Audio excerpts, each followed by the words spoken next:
Hi, I'm Tibbs and welcome to my channel. In the last episode I wrapped up my first week in New Zealand, but now things really start to move. This is where the journey properly continues, heading further north and getting deeper into the track. Let's get into it.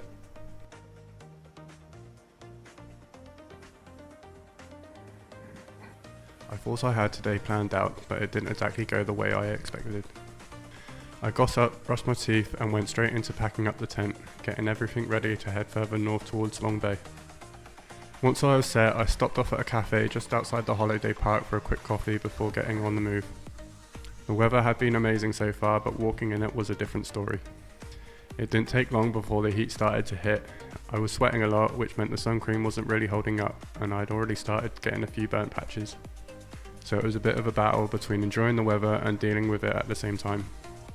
Along the way I stopped for an ice cream and a ginger beer, just something to cool down a bit.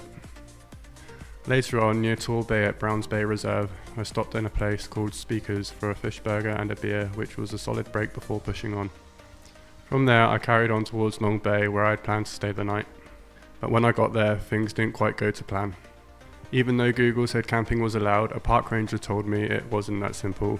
You could turn up in a caravan and set up a tent, but you couldn't just walk in and pitch a tent, which didn't make a whole lot of sense at the time. Still, it meant I couldn't stay there, so I had to rethink things pretty quickly. After a bit of replanning, I ended up catching a couple of buses out to Red Beach, where I booked 2 nights at a place called Pinewood Holiday Park. Once I got there, I grabbed a coffee and some chicken nuggets, then headed down to the beach for a bit, just to reset after the day. After that, I spent some time in the camp lounge, charging my phone and writing in my journal. By that point, the day had definitely shifted from what I had expected. So now it was about figuring out the next move.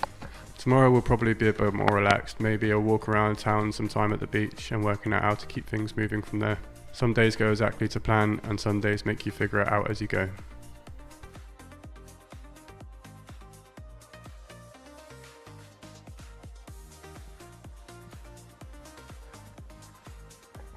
After yesterday didn't quite go to plan, today was about getting things back on track. I started the morning the usual way, up, brushed my teeth and grabbed a coffee. From there I made my way to catch a bus out towards the peninsula, heading for Shakespeare Park. Once I arrived, I set off walking, making my way out towards Waterfall Gully and a bit further beyond before eventually looping back. It was a good start to the day, quiet, scenic and a chance to just get moving again. On the way back I stopped by the big frame structure and grabbed a quick video there before continuing on. From there I wandered back towards Gulf Harbour where I stopped in at a cherry cafe for another coffee. After that I caught a bus over to Tyndall's Beach. I picked up an ice cream from a van nearby, sat down for a bit and just took it easy for a while before carrying on. From there I walked along the coast from Tyndall's Beach over to Big Manly Beach. Along the way I stopped at a bar and grill for lunch, grabbed an ale and a beef burger, then carried on down the beach afterwards. I walked to the far end, eventually coming back out onto the road where I decided to catch a bus towards some shops near where I was staying. I was running low on water, so I stocked up, grabbed some water and a lemon and peyroa before heading back. Once I got back to the campsite, I grabbed my chargers and spent some time in the lounge charging my phone and camera. To finish off the evening, I headed out to the nearby bar and grill, but the chef wasn't in yet, so I ended up at a kebab takeaway next door instead. I picked up a lamb and chicken kebab, took it down to Red Beach and ate it there by the water. After that, I just relaxed for a bit before heading back to the holiday park, getting a shower and calling it a day. After the changes yesterday, today felt a bit more settled in, back into a rhythm and ready to keep things moving.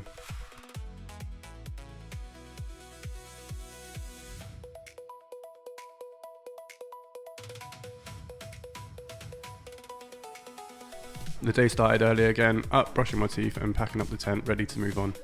From there I caught a bus out to Warkworth where another one of my cousins picked me up and took me over to their place at Tea Point.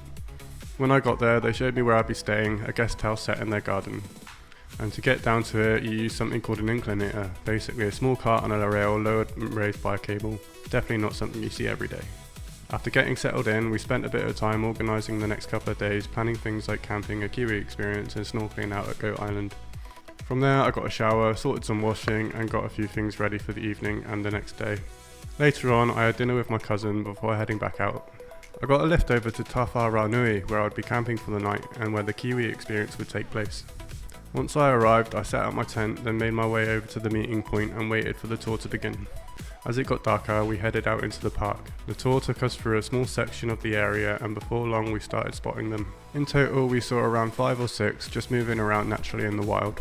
It's one thing hearing about them, but actually seeing them like that in their own environment was something else.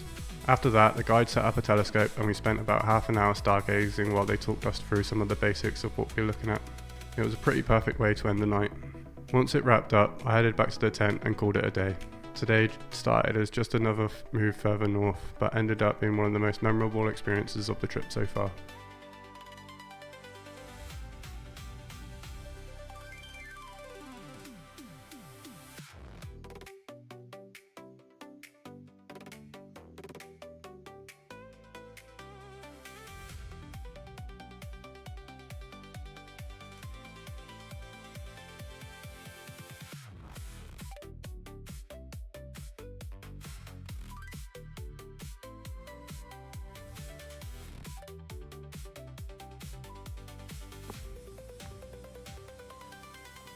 Today was about getting in the water and seeing what was out there. The morning started a bit slower than usual. I packed away the tent, took my time and waited around the car park for a lift to Goat Island. From there I headed to the snorkel hire place, got it fitted out with a wetsuit and snorkel gear and then made my way down to the beach. After a short wait for the previous group to finish, it was our turn. We had a quick briefing and then it was straight into the water. From there we swam out towards the island and almost straight away there was plenty to see. Schools of snapper moving around us and even an eagle ray passing through. Before long though, I had to cut things a bit short. I arranged a lift based on what time the toll would finish, but it turned out that the timing was off, so I had to head back early. Not ideal, but still worth it. After dropping off the gear, we headed back towards T Point, stopping off for some fish and chips on the way. Once we got back, we ate, caught up a bit, and just took things easy for a little while. Later on, I headed out for a coastal walk around T Point. The last stretch took me across rocky section along the shoreline, timing it with the tide and picking my way through carefully before looping back towards the beach below the house. It was a good way to end the day, quiet, a bit of movement and a nice change of pace after being in the water earlier. Back at the house we had some dinner, watched a bit of TV and I had a look at my cousin's digital telescope. Then it was back to the guest house for the night. A slower finish to the day, but one that had a bit of everything.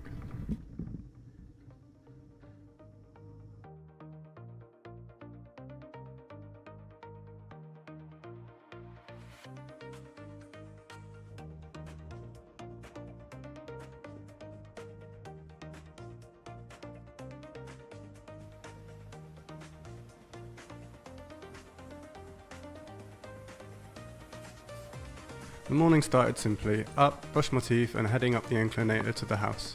Once I was up there, I had some fruit salad for breakfast and took things easy before heading out. Not far down the road was New Zealand's only reptile centre, so that became the plan for today. I ended up spending a good few hours there, walking around, checking out different species and sometimes just staring into what looked like empty enclosures, trying to spot whatever was hiding inside.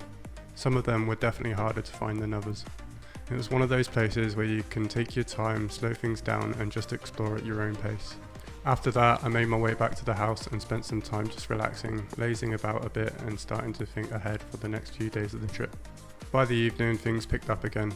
Some of my cousin's friends came over for dinner and we had a proper meal, lamb with coastal and potatoes followed by pavlova with chocolate and salted caramel ice cream for dessert. After dinner, we started making a few plans together, looking ahead to staying with them near Waipu Caves when they'd be there, so things were starting to line up for what's next. After that, the day wound down.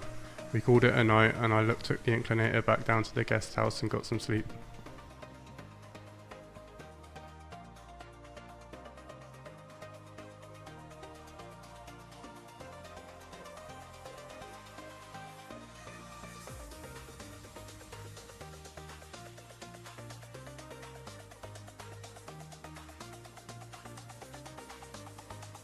Today was all about moving on again and getting set up for the next part of the journey. The day started the usual way, up, brushed my teeth before getting straight into packing everything away for the next move. Once I had everything together, I carried my gear up to the house and grabbed a coffee. From there, I set up my phone to call back home and caught up with family alongside my cousins so they could have a chat as well.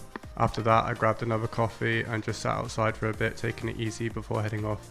Later on, my cousin took me over to Matakana, where I picked up a couple of things I needed for the journey ahead, a new t-shirt and a hat. Once we got back, we had a quick lunch and then it was time to head out. I got a lift to Pikiri, where I said my goodbyes and checked into the holiday park I'd booked. From there, it was straight back into setup mode, getting the tent set up and sorted for the next couple of days. After that, I found the laundry room and got some washing done, hand washing first, then into the dryer. While that was running, I took some time to walk around the park and down to the beach, just getting a feel for the place. Once everything was dry and packed away, I grabbed an ice cream from reception and found a bench overlooking the beach. I sat there for a while, letting my phone charge on a solar panel and just taking in the view. Back at the tent, I had some chicken tikka my cousin had left for me, then got cleaned up, brushed my teeth and settled in for the night.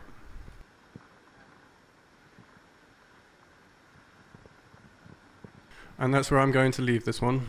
From getting back on track after a few setbacks to some of the best moments of the trip so far, it feels like things are really starting to come together. If you've made it this far, thanks for watching, I really appreciate it. If you enjoyed the video, feel free to like and subscribe to follow the rest of the journey. There's a lot more still to come. And as always, some of the footage doesn't perfectly match everything I'm talking about. That's just because I didn't capture every moment at that time. The story's still real, just told the best way I can put it together. So yeah, thanks again for watching, and the journey continues.